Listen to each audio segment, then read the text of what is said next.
Supongo que estáis ahí escuchándome. Hoy empezamos la segunda clase. Quería hablaros el título de la segunda clase era la conexión asiática. Si os fijasteis ayer en todos los sistemas de inyección de los que os estuve hablando, vimos siempre que estaban ligados a la marca Bosch y todos utilizaban un caudalímetro o un medidor de masa de aire para calcular la cantidad de aire que entraba en el sistema. Hoy quería hablaros de la conexión asiática o la opción que los fabricantes asiáticos tomaron para diseñar sus sistemas de inyección. Todos los fabricantes asiáticos, principalmente Honda, optó por un sistema de inyección que se llama PGM-FI, que es inyección de combustible programada, las siglas en inglés, y que hasta en la actualidad sigue extendiendo en sus vehículos más pequeños, en las motocicletas, siguen montando la denominación del mismo sistema. ¿Qué diferencia hay entre el sistema de inyección de Honda y el sistema de inyección de Bosch? Pues que en lugar de tener el caudalímetro tenemos un sensor MAP. A través del sensor MAP calculamos la presión en el colector de emisión y con la presión y la temperatura podemos calcular la densidad del aire. Es unido a las revoluciones del motor, nos sirve para calcular la cantidad de aire que está introduciéndose en el sistema. Utilizando una sonda lambda consiguen retroalimentar al sistema de aire y combustible. Otras cosas que incluyó Honda desde el principio en su sistema de inyección fue la EGR, que tenía un sensor de desplazamiento para reducir la contaminación y utilizó un sistema para controlar la admisión en el motor, algo parecido a lo que a continuación evolucionó con el VTEC. Un sistema para controlar la entrada de aire y reducir las emisiones sin necesidad de utilizar un catalizador. Esto es un sistema que se aplicó desde 1980 y que en muchos casos se sigue extendiendo hasta nuestros días.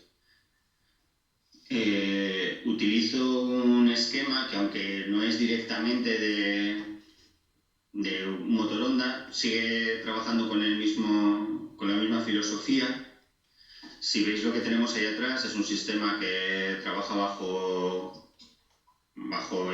la forma o siguiendo el esquema asiático de utilizar un sensor MAP y no utilizar un caudalímetro como suelen utilizar los vehículos alemanes. Os describo un poco el sistema para que lo veáis. Ya sé que estáis acostumbrados, no sé si todos, pero algunos sí que habéis visto este formato de esquemas. Es un formato de esquema muy sencillo de ver porque nos dibuja o nos representa en el esquema cada uno de los elementos de una forma bastante gráfica, de tal forma que se puede ver claramente cómo esto es un relé, cómo es la llave de contacto, la batería, y podemos ver los pines de la unidad de control de motor. Si veis ahí, se ve claramente cuáles son los pines de la unidad de control y nos indica además si es una entrada o una salida. Además de esto, tenemos en el esquema más o menos, detrás sería la leyenda, podemos ver cómo funciona, ¿de acuerdo? Os lo intento explicar de forma sencilla. Si veis aquí tendríamos el sensor MAP, es un sensor generalmente va a tener siempre 3 cables, no se ve bien.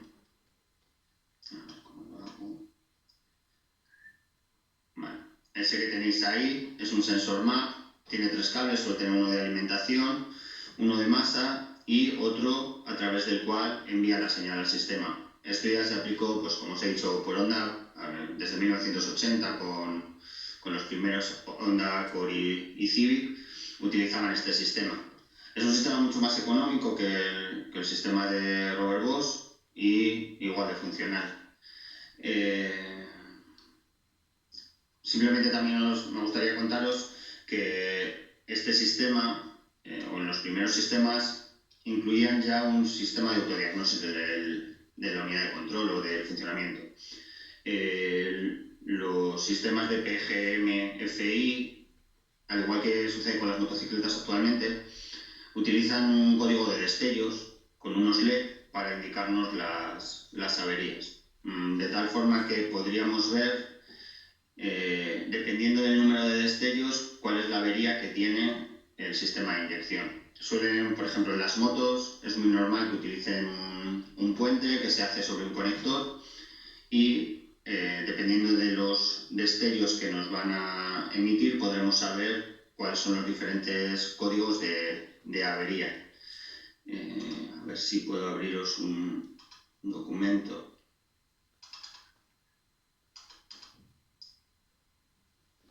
En el que se vean.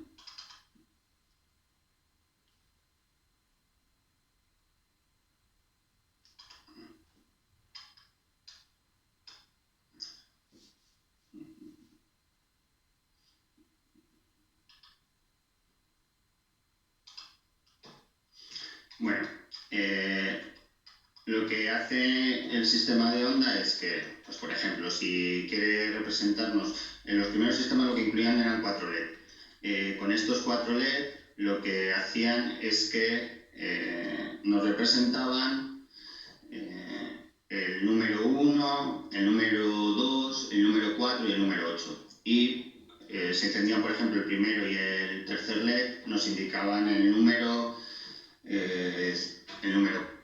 4 más 1, el número 5. Si en la actualidad, por ejemplo, muchas motocicletas lo que incluyen es un puente que nosotros colocamos en un conector y lo que nos va a hacer es que nos va a encender el testigo de fallo de avería que está en el cuadro de la moto, nos va a encender de dos formas. Si es una pulsación larga de unos 3 segundos, va a significar un 10, si es una pulsación corta va a significar un 1. Y así vamos a poder saber un número que vamos a poder transformar en un código de avería. No consigo poneros rápidamente los códigos de averías. Voy a ver si consigo poneros en pantalla una tabla.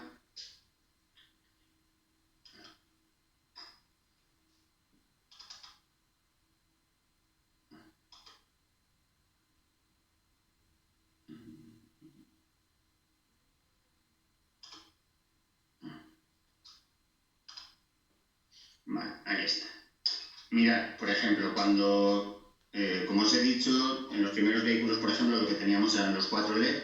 El primer LED indicaba un 1, el segundo LED indicaba un 2, el tercer LED un 4 y el último LED indicaba un 8. Si, por ejemplo, teníamos el primero y el último, significaba que teníamos 1 más 8, un fallo 9. El fallo 9 es lo mismo que el código 8 y nos dice que el motor no revoluciona, velocidad de marcha mínima alta, marcha mínima errática y pues nos indicaría cuáles son los fallos posibles. O en el caso de pues que nos diera, por ejemplo, el primero y el tercero, que sería equivalente a un 6, pues nos indicaría que el sensor de refrigerante está desconectado.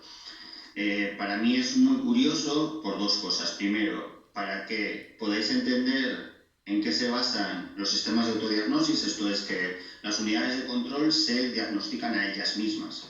No somos nosotros los que las diagnosticamos, o cuando metemos la máquina no es el lector de códigos el que diagnostica la máquina, sino que es la propia unidad de control la que se autodiagnostica y nosotros solamente le preguntamos. Y esta es una forma muchísimo más gráfica de verlo, ya que al no necesitar una máquina simplemente vemos cómo es la propia unidad de control la que nos indica cuál es su fallo. Pues ya os he dicho que en las motos actuales vosotros se puede ver cómo hay sistemas para ver códigos de avería, bueno, incluso venden cables que se pueden dejar fijos en las motos, en una moto Honda, ¿vale? Para poder detectar cuáles son los fallos que tiene. Pues eso, mediante pulsaciones largas o cortas, pues se puede ver cuáles son los fallos que tiene el sistema. Bueno, la de hoy, si veis, ha sido una clase un poco más cortita. Yo creo que voy a intentar ajustarla más o menos a esta duración para que no sea tanto rollo. Os he puesto también una actividad para hoy. La actividad es,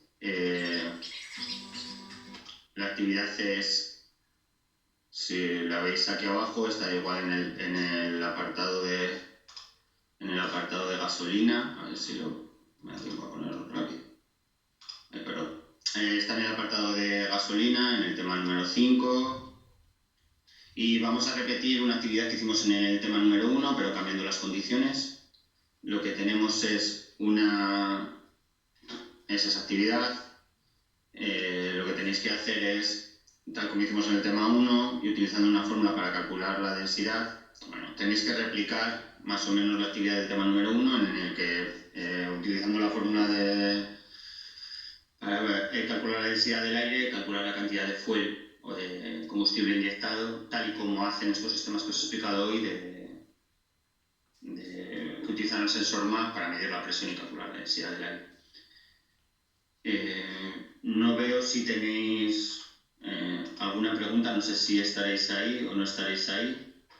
De momento no veo ninguna pregunta, o sea que lo dejamos para mañana para el viernes ya, que tenemos la última clase de la semana, la volvemos a programar a las 10 y ya vemos a ver qué tal sale todo. Venga, que tengáis buen día.